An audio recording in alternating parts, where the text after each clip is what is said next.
السلام عليكم. عاملين ايه؟ اخبار يومكم؟ يا رب يكون يومكم بخير علينا جميعا يا رب. النهارده ان شاء الله هننزل لكم غدا بقى مختلف عن كل يوم. في ناس هتقول لي يعني ايه فول دجن الشايب؟ حاجه اسمها دجن الشايب. احنا في الارياف بنسمي الكشري ده دجن الشاي، اللي هو الفول الحراتي. انتوا طبعا عارفين كلكم الفول الاخضر الحراتي اللي هو يعني بيطلع، بس الفول ده أنا كنت مخزناه في الفريزر. كنت مخزناه اول ما عملت قناه خالص، كنت مخزناه معاكم. يعني يعني الفول ده الاكله ده هف عليا بقى فتره.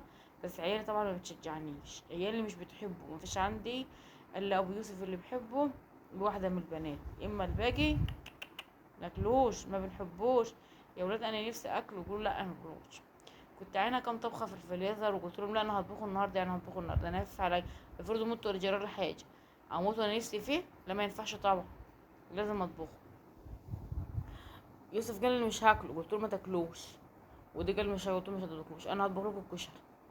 هعمل لكم حبه كشري، وهعمل لي انا ايه، انا واختكم الكيس ده، هعمل كيس صغير على قدنا، شويه صغير على قدنا. قال له ماشي.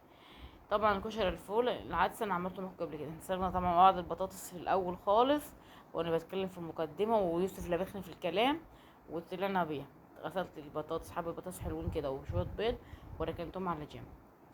وقلت ما ايه، كنت مطلعه كيس الفول ده من فتره، يعني مطلعه شويه على الحوض لما فك. وقمت حاطه حته سمنه وحبه زيت على النار في الحله، ونازله بكيس الفول زي نظام تشويحه تلويحه كده. ونزلت عليه بقى لما تلوح شويه، نزلت عليه بشويه شويه اللهم صل على حضره النبي. اشهد ان لا اله الا الله واشهد ان محمد رسول مرقه دجاج. واللهم صل على النبي. قمت نازله عليه بشويه فلفل اسمر وشويه كمون، واديته تشويحه كده محترمه تاني، ومهديه النار. كل شويه اقلب، كل شويه اقلب، كل شويه اقلبه. يعني بطلع على الكاميرا واقفل واقلبه، يعني بفضل على النار جيم بتاع ربع ساعه. وتقلبي وتطفي وتقلبي يعني تهدي النار على قد كده، وتقلبي وتهدي النار كده لما يتلوح تلوحه محترمه كده وتحسي بريحته طلعت. الفلفل الاسمر بيديله ريحه حلوه، مع شعرة الكمون، مع المرقة. حطيت له واحدة مرقة، وقمت فركها على بعض كده، وحاطه بقى شويه الميه يغلوا على النار. وولعت على شويه بطاطس اهم، وولعت على شويه كشري. يا ولاد قلت لها صوري الكشري يا بنتي، الكشري التاني. قالت لي لا كشري هصورك ان انت تعملوا ام الكشري. ام الكشري النهارده. قلت لهم ما تاكلوا معايا من الكشري دي، قالوا مش واكلين. قلت لهم ماشي. قمت حاطه روحه رز صغيره على شويه عدس اصفر. فرح مني على في الطبق في الحله التانية، بس ما رضيتش اتصوره.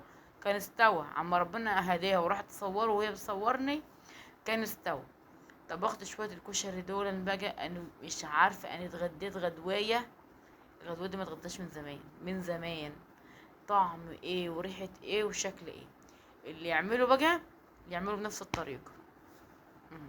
وفي طريقه تانية تعمليها، ممكن تعملي التجليه، يعني تحمري تحطي حبه طماطم ببصلايه صغيره كده بشويه تجليه. طماطم يعني حبيتين مش كتير، وتجليهم وتقوم نازله بهم على نفس الطريقه. بس انا بحبه كده، يعني بحبه بنفس الطريقه. ما فيش اكتر من شويه حته السمنه، والوح واحط مرقيه واحط شويه فلفل اسمر كمون وخلاص.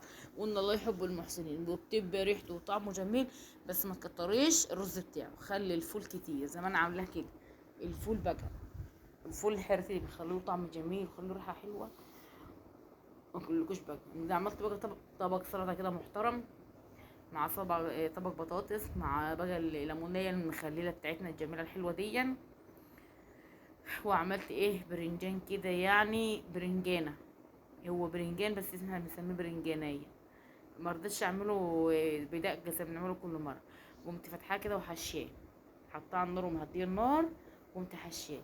وكده شوفوا بقى المنظر بتاعنا الاخير ده شكل ايه وطعم ايه وريحة ايه. ورجعنا الايام من ورا كده. ما تنسوناش كده باللايكات والاشتراكات عشان القناة تكبر وننزل كل جديد. والشكل بيتكلم عن نفسه، الشكل بيتكلم عن نفسه يا وليه، مالكوش دعوه بالكشري الاصفر دي. انا بتكلم عن الكشري التاني.